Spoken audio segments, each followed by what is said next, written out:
ئەگەر بمانەوێت ئاشنابین بە فەرهەنگ و مێژووی هەر میلەتێک دەبێت فیلمەکانیان ببینین. لە پرۆژەی فەرهەنگ سازیدا سینەما پێداویستێکی حتمیە، لەبەرەوەی فیلم و سینەما تەنها ڕووداوەکان پیشان نادەن و نایەنجێڕنەوە، بەڵکو کاری سینەما گەڕانە بەدوای ئەو پرسیارانەی پەیوەستن بە شوناس و ڕابردوو و داهاتووی هەر میلەتێکە. گەلێکی وەک ئێمەی کوردیش نابێت پشتگوێی بخەین. لە وڵاتە پێشکەوتۆکاندا سینەما هەمیشە بەشدارێکی بەرچاوی هەبوو لە دروستکردنی تاکی تەندروست و تاوەن ئیرادەی نەتەوەیی و کۆمەڵگەیەکی هۆشیار.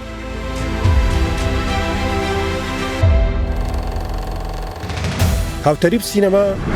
جگەلەوەی هونەرێکی گەورەیە، پیشەسازیەکی بەهێزیشە بۆ سەرخستنی ئابووری وڵات. دروستکردنی ئەم بەرنامەیەش هەوڵی ئێمە دەبێت لە پێناو پۆلێنکردن و بنیادنانی فیلم و سینەمای کوردی.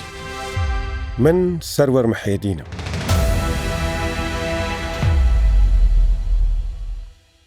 سڵاو و ڕێز. بەرنامەی سینەما 24 یەکەم ئەڵقەی پێشکەشەکە.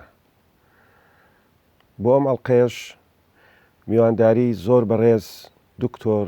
خەسرۆ سیناکەین. دکتۆر جامە خێربێ. زۆر سپاس بۆ میوانداریتان، بۆ داوەتکردنی منیش سڵاو ڕێزم هەیە لە خدمەت ئێوە و هاوکارانە و همچنین بینەران و ئەو کەسانەی کە دانیشتون خەریکن سەری و بەرنامە دەکەن. دکتۆر خسرۆ سینا لەدایکبووی 1972 لە شاری مەهاباد. بڕوانامەی بەکارەلیۆس و ماستەری لە زانکۆی تاران لە شانۆ داوەرگرتووە و دواتریش لە هەمان زانکۆ دکتۆرای لە سینەما داوەرگرتووە. یەکەمین کەس بووە لە ئێران کە تێزی دکتۆراکەی لەسەر سینەمای کورد نووسیوە. لە ساڵی 2005 تا ئێستا مامۆستای زانکۆیە لە سنە، هەرخۆشی کۆلێژی هونەری لە زانکۆی سنە دامەزراندووە و کۆمەڵێک گەنج و بەهرەمەندی لە بوارە جۆرا و جۆرەکانی سینەما و شانۆدا پەروەردە کردووە. تا ئێستا 4 کتێبی لەسەر هونەر و بەتایبەت سینەما بڵاو کردوتەوە کە دوایین کتێبی بەناوی شوناسی کولتوری و سینەمای کورد وەرگێڕراوەتە سەر 3 زمان. دەیان وتاری زانستی لە گۆڤارە زانستیەکاندا بڵاو کردوتەوە و ڕێنمایی چەندین تێزی دکتۆرا و مەستەری کردووە. بەرهەمهێنانی کۆمەڵێک فیلمی سینەمایی و درامایی تەلەڤیزیۆنی یەکێکی تر لە چالاکیەکانی دکتۆر خسرۆ سینایە کە لەم فیلمانەدا وەکو سێناریۆنووس و دەرهێنەر هەروەها بەرهەمهێنەریان پرۆدیوسەر بەشدار بووە. دکتۆر جان، ئەگەر مانەوە لەسەر سینەمای کوردی قسە بکەین ئەبێت لە چۆ دەست پێ بکەین؟ قسە لەسەر چ شوێنێکی بکەین؟ کاک سەروەر، بۆ چوون لەسەرەوەی کە دەستپێکەکانی سینەمای کورد چۆنن چەندانە بۆچینی جیاواز هەیە. یەکەم بۆچوونەوەیە کە کورد لە کێوە لە نێو فیلمی سینەماییدا پیشان دراوە. دیارە چەندانە فیلم هەن کە وەک مێژوو باسی لێ دەکەن، وەک فیلمێک هەیە کە دەرهێنەرێکی تورک بۆ ئەڵمانەکانی دروست کردو بە نێوی شەیتان پەرستان کە بەداخەوە حیز نوسخێکی نییە لەوەی کێمە بزانین چۆنێتی دەرکەوتنی کوردەکان لە نێو فیلمەیدا چۆنە. دواتر لەوی بەڵام فیلمێک کە ماوەتەوە و ئەهان لە دەستدا هەیە فیلمی زارەیە کە هەموو بیک نازاریان دەرهێنەرێکی ئەرمەنی لەسەر کوردەکانی ئێزەدی و چیرۆکێکی کوردی کە تەنانەت تەواوی دابوونەریتی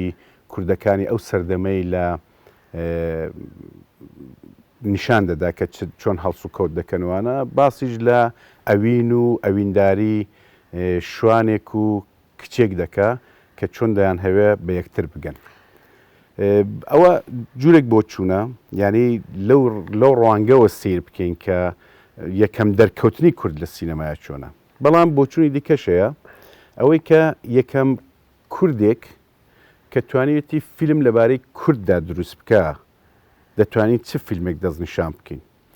بەبێشک یەکەم دەرکەوتنی دەرهێنەرێکی بەتوانە، بەزم باز لە میدیۆمی سینەما دەکەم، ڕەنگە لە کورتە فیلم و یادەنا لە داکیومنت و شتیوادا ئەو شتانە بوو بێ، بەڵام هەنکە باز لە فیکشن دەکەین یەکەم دەرکەوتنی بێسلا کوردەکان لە کامێرەی دەرهێنەرێکی کورد دەگەڕێتەوە سەر فیلمەکانی یۆلماز گۆنای و ئەو پیشاندانەی کە یۆلماز کردوویەتی لەسەر کۆمەڵگای کوردەواری. دواتر کە باز لە زمان دەکرێ، زۆر کەسیش دەڵێن باشتر ئەوەیە کە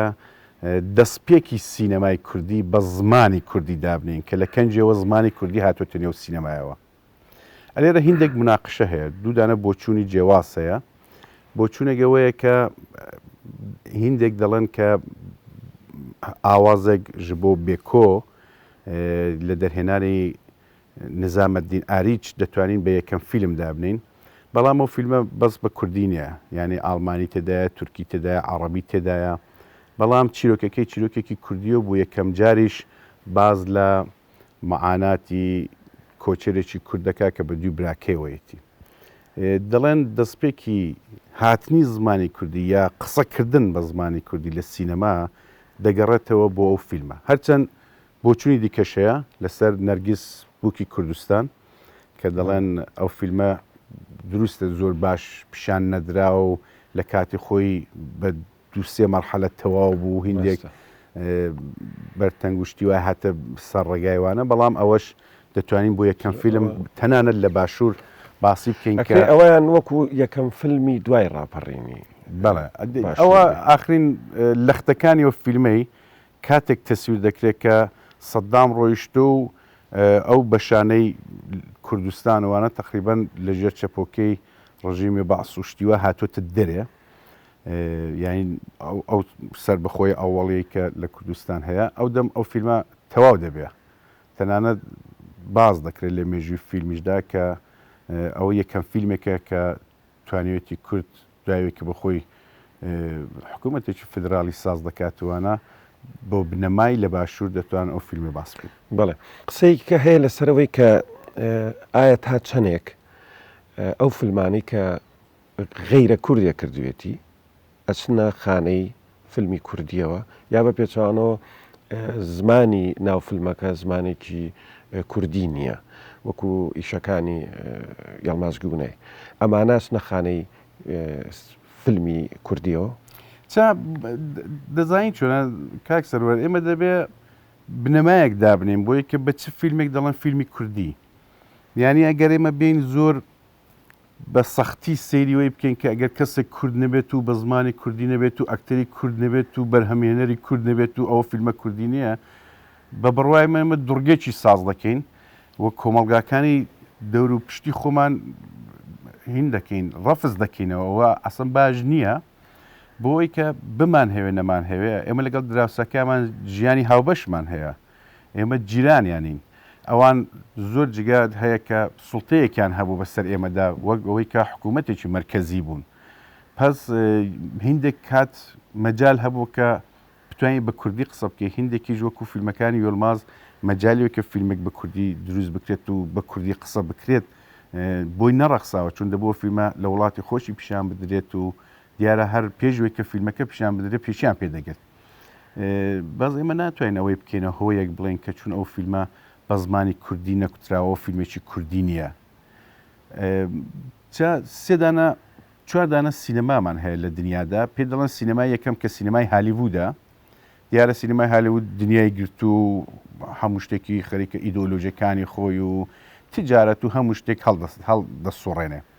سینەمایەکی دیکە هەیە پێ دەڵێن سینەمای دوو کە لەگەڵ شەپۆلی نوێی سینەما لە فەڕەنسا دەستی پێکرد کە بەرهەڵەستی فیلمەکانی هالیوودی لەلایەکەوە بەرهەڵەستی بۆچوونی کۆمونیستی لەلایەکی دیکە بوو.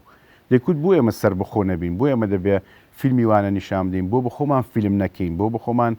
جوان ناسی تازەیەک بۆ سینەما دانەنین.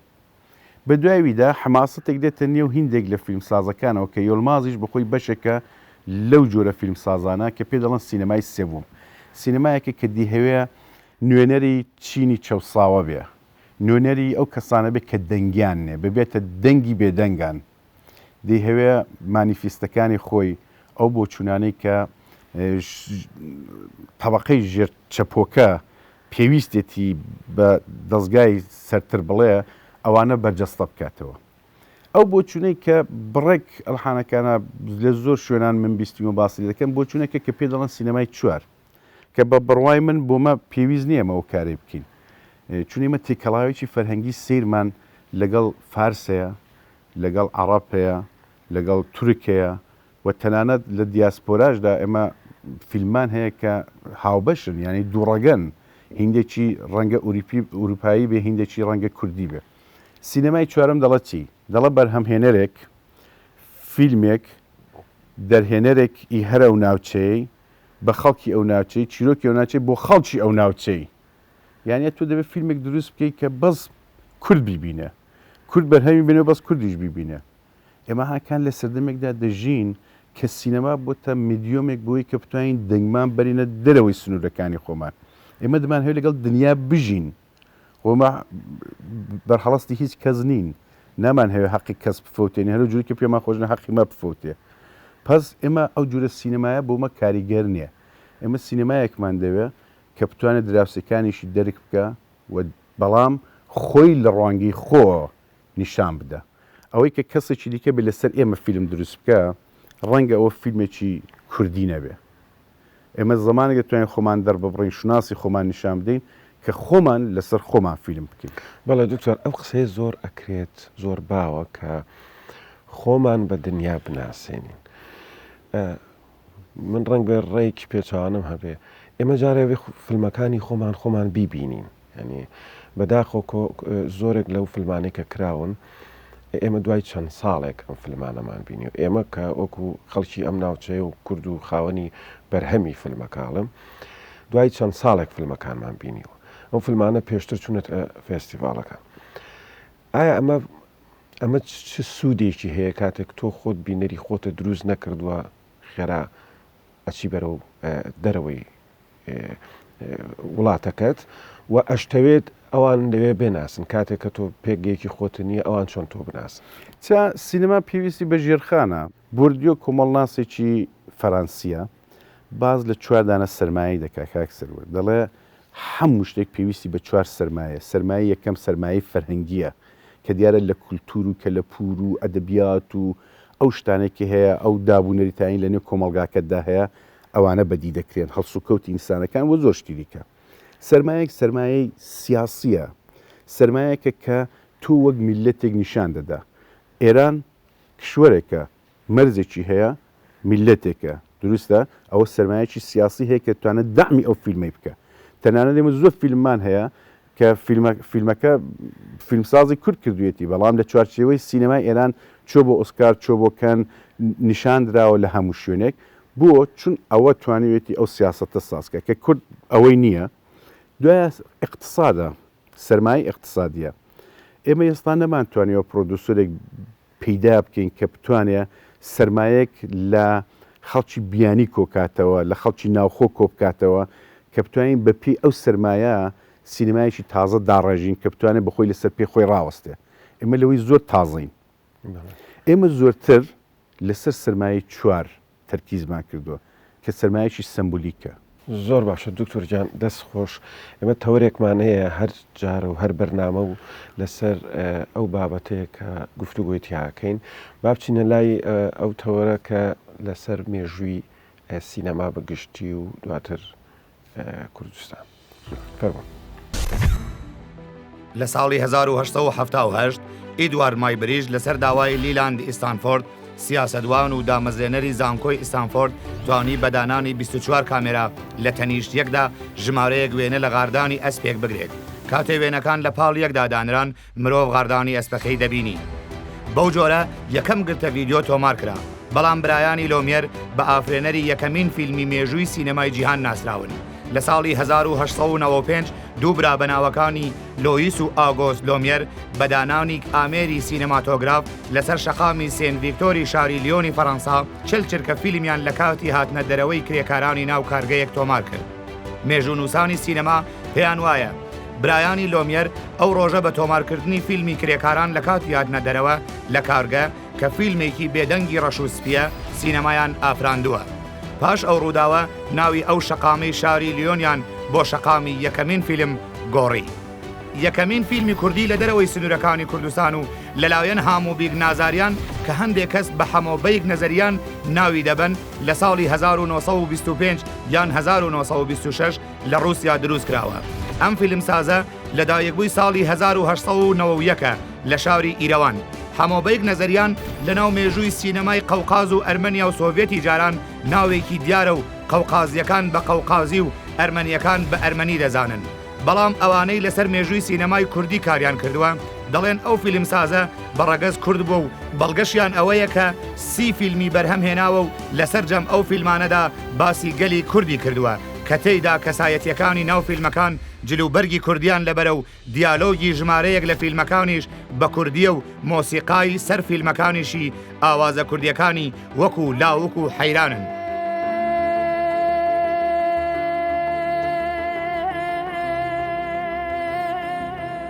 فیلمی زارە فیلمێکی ڕەشوسپی بێدەنگە کە باسی کوردە کۆچەریەکان دەکات. لەم فیلمەدا ژیانی ڕۆژانە هەڵپەڕکێ و مەرداوری نمایش کراوە. لە فیلمەکەدا زاورە عاشقی شوانێک بە ناوی سەیدۆ دەبێ، بەڵام کوێخای گوند بە نیازە زارە وەکو ژنی دووهەم لە خۆی مارە بکات. خەزێنە بزربووەکان ناوتیلا و کچێک لە ئاراراتەوە ژمارەیەکی دیکە لە فیلمەکانی ئەو دەرهێنەرن کە کورد بوون و کورد نەبوونی جێی گومانە، بەڵام دەرهێنەری کۆنترین فیلمەکانە لە سینەمای کوردیدا. پاش فیلمی کشێک لە ئاراراتەوە لە ساڵی 1950 تا ساڵی 1970 هیچ فیلمێکی کوردی نابینین و ئەم سەردەمە قۆناغێکی ڕەشە لە مێژووی سینەمای کوردیدا.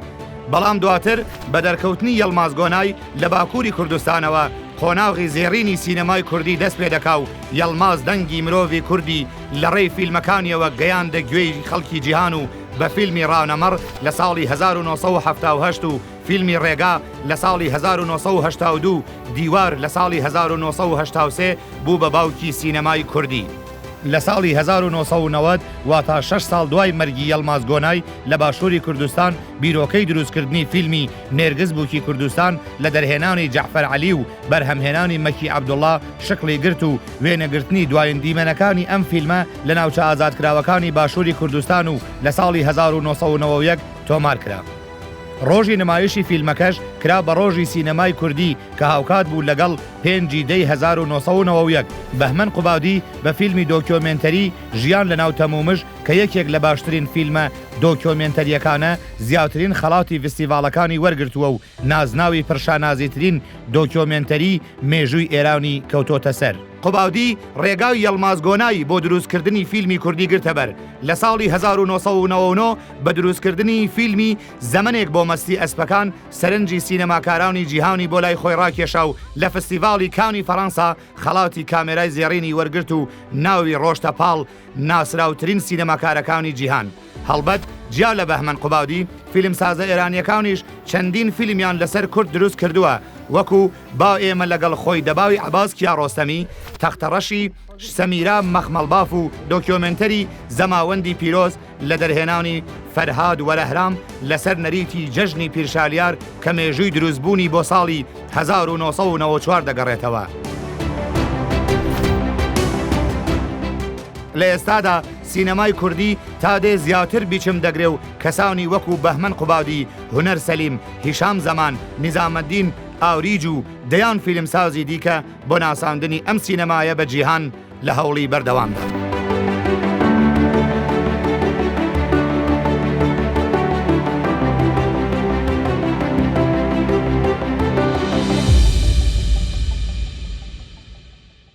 پرسیارێک هەیە لەسەرەوەی فیلم سازی کوردی هەرچەنە لەو زاراوەیە تۆزە من کێشەم هەیە چکی ئایا فیلم سازە سینەماکارە، چکی ئەوانەی کە فیلم ساز وەکو پیشە هەرخۆیان فیلمەکە دروستەکەن جیاوازن لەوانەی کە لە دەوری فیلمەکەیان. لەسەرم زاراوە هیچ شتێکە هەیە بیڵێ؟ وڵای ئەوە دەبێت لێژنێک دابنیشە هیندێک دەستکاری ئەو وشانە بکات، چون زۆربەی وشەکە مەسەن لە باشوور لە عەرەبیەوە گەڕاونەتەوە کوردی وەک مەسەن دەرهێنەر کە هەر مخریجە دروستە، بەس مەسەن ئێمە لە ڕۆژهەڵات پێ دەڵێن کارگەردان لە فارسەکەی وەرمانگرتو کە دیارە دایرکتەر تەرجمە کراوەتەوە هەر دەبێتە ئەوە نزیکایەتی. بەڵام ڕاستەکی ئەوەیە ئێمە دەبێت بزانین باز لە سینەما دەکەین یا باز لە کەسێک کە فیلم چێ دەکا. ئەگەر باز لە سیستمی سینەما دەکەین، سینەما ناتوانین فیلم ساز بێت، سینەماکارە. یعنی هەر کەس ئیش لە سینەمادا دەکا حەقی بەسەر سینەماوە هەیە و دواتریش هەریەکەیان بەناوێکی هەڵگری خۆیان. دیارە کەسێک بەرهەمی دێنێ، کەسێک فیلمەکە دروست دەکا، کەسێک دەینووسێ، کەسێک مونتاژ دەکا فەنی، ئەو کەسێک کە بڵاو دەکاتەوە کەسێک کە کاری تیزر و تەبلیغات و ئەو شتانەی بۆ دەکا، و کەسێک کە شوقەی سینەماکان وەڕەدەخات و سرمایە دادەنێ بۆ دروستکردنی ساڵۆنەکان و ئەوانە چا ئەوانە یەک پیکەرن ئەتو ناتوانانی بەس سینەماکار بەو کەسی بزانێت کە فیلم دروست دەکات دا تو هەر فیلم دروستکە و هیچ شوێنێکت نەبێ نیشانی بدەیت ئەو فیلمە چی لێ دەکەی ڕاستە بە بڕای من ئەو سێ جۆر نەفەسی فیلم دروستکردنە هەیە کە فیلمێک کۆمەڵە خەڵکێک دەرهێنەرێک توزانم دروستیەکەن بۆ ئەوەی کە ڕاستە و خۆ بە نەفەسی فێستیڤالەکان و بە نەفەسی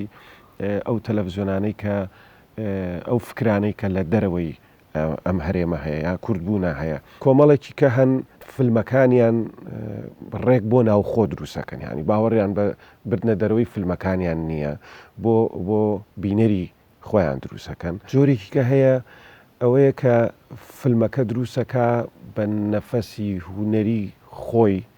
بەو توانایی کە هەیەی بەو ویستەی کە ئەوێت ئیتر ئەم دوجار خودی فیلمەکەیە بڕیارەیە ئەچێتە دەرەوە سنوورەکانشکێنێ یاخود لە ناوە خەڵک پێی پەسەندە بە نمونە شەرە و نمونانی مەسەلەن میسر بەشێکی ئەوەن هند بەشێکن لەوانەیە کە خۆیان فیلمەکانی خۆیان زیاتر سینەمای نۆلیوت بە هەمان شێوە بەرهەم زۆرە هێنن بەڵام نایبەنە دەرەوە باوەڕیان بە زۆر بردنە دەرەوەی فیلمەکانیان نییە تۆ چیت هەیە لەسەر ئەم بابەتە چا ئەوە ڕاستیە ئەوە ڕاستیە کە لە هەموو شوێنێک ئەو شتە هەیە هندێک فیلمسازن کە زۆرتر ئیش دەکەن بۆ فستیواڵەکان کە بەداخەوە ئەوە لە ئێران بۆتە لە ئێران لە باشوور باکووری شەروەتر بۆتە نەریتێک کوتم هۆیەکانی ئەوەیە کە جارێ شێوازی عرزکردن لە نێو هۆڵەکان یا هۆڵێکی تایبەت کە بیهوێ فیلمی کوردی پیشان بدا بەو شێوازەی نیە تەنانەت مەسەن لە ئێران فیلم دروست دەکرێت فیلمەکە کوردیە چیرروکەکەی کوردیە دەرهێنەرەکەی کوردیە بەڵام بۆی کە بتوانێت لە ئێران پیشان بدرێ حەز ناکەن ژێرەکەی سابتایتڵی لەسەردانێن بە لەهجەیەک قسە دەکەن کە نە کوردیە نە فارسیە یعنی هەر بخۆیان زمان دادەڕێژنەوە ئەوە هەڵەیە یا تۆ دەبێت شتەکە بە فارسی بکەی یا دەبێت بە کوردی بیکەی ئەوە لە تورکیە هەیە ئەوە لە لێرەش ڕەنگە کەمتر بێت ئەو شتە من تۆ هاکەم فیلم نیشاندن لە هۆڵەکانی سلێمانی و هەولێر و ئەملاولە دەبێت فیلمەکە سابتایتڵ عەرەبی هەیە وەلی لە کوردستان نیشانی دەدا ئەوە شێواویە ئەوە شێواوێکی سەیرەکە بە من و بە جەنابەت و بۆ کەسانی کە فیلم چێ دەکەن دروست نابێت ئەوە سیستمێک دەبێت ئەوە دروست بکە پلانی هەبێ بۆی دابڕێژێتەوە چا سینەمایەکە وەک سینەمای هێنتەرە و جوورەکە خۆشت ئاماژەت پێکرد لە ساڵدا لانی کەم هەزار دانە فیلم دروست دەکات بەڵام ئەو هەزار فیلمە لە سەنعەتی هالیوود بە قەوەترە بۆ چون ئەو فیلمانە لە نێو وڵاتەکەی خۆی و دەروپشتەکەی خۆی عرز دەکا سەرمایی تەواوی ئەو سینەمایش دەگەڕێتەوە قازانجیشی لێ دەکا ئێمە ئێستا بەو مستەوای نەگەیشتوین کە بتوانین فیلمێک دروست بکەین کە بتوانێت سنوورەکانی ئێمە نە لە وڵاتەکەمان لە منتەقەی خۆمان ببەزێنێ بچێتە نێو منتەقێکی دیکەوە بتوانێت ئیش بکە وەڵا دکتۆر باسی بنەماکانی ئابووریت کرد بۆ بەرهەمهێنانی فیلم هیچ سوودێکمان لە ئەزمموی وڵاتانی کە کردووە بۆ بەرهەمهێنانی فیلم کاک سەروەر ئێمە لە حاڵی حاضردا فیلم چێکردن خەریکە دەبێتە شێوازێک بە شێوەی فرامیلی یا ترائینتەرنەشناڵ کە لە حقیقەتدا منتەقەیەک نایهەوێت فقط فیلم بۆ خۆی چێ بکە دەیهەوێت بچێت سنوورەکان ببەزێنێ بتوانێت فیلمەکان مەسەلەن چین فیلم دروستکە بۆ ئەمریکا دیارە کە ئەو هەمیشە و کارێک کردویانی تەواوی دنیای لەبەردەستدا بووە ئێمە زمانێک ئەگەر بتوانین ئەو مخاتەبەی خۆمان ئەو کەسی کە بینێرەکەمانە ئەو سەلیقانە بناسین بتوانین ئەو شێوازەی بگرینە بەر دەتوانین بەشێکی زۆر لەو کێشە ئابووری خۆمان حەلکین ڕەنگە هاکانە سەرمایەدار لەبەرەوەی کە تەزمینێک بۆ گەڕانەوەی پوڵەکەینێ لەبەرەوەی کە سیستمێک نێکە پشگیری بکە زۆر ئامادە نەبێ بێ لە جای کە بچێ شوقەی پێ دروستکات و مۆڵی پێ دروستکە بێ لە سینەما ئەو پارەی خۆی سەرفکات چون